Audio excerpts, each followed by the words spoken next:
Depuis les années 80, la température de surface des océans augmente de façon nette et continue. En 2022, elle était supérieure à plus 0,67 degrés Celsius à la moyenne du XXe siècle. Le record absolu a été atteint en 2016, plus 0,75 degrés Celsius. Ce réchauffement met en danger les espèces marines, dérègle les courants océaniques et menace des milliards de personnes vivant sur les côtes. Bon, et si tout ça ne suffit toujours pas, là franchement, je sais plus quoi faire.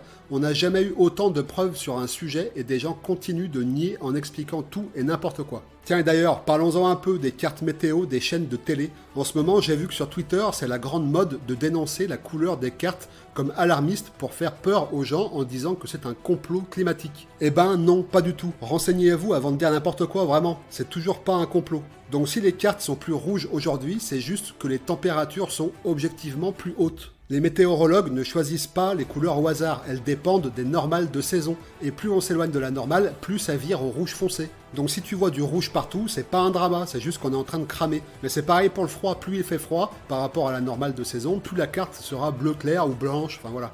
Et en plus, on ne peut pas comparer les cartes d'une chaîne à l'autre. Chaque média a son propre code couleur. Ce qui compte, c'est pas la couleur, c'est le chiffre qu'il y a dessus. Donc si la carte est rouge, c'est pas à cause des journalistes, c'est à cause du climat. Et ça, c'est pas une théorie, c'est un thermomètre.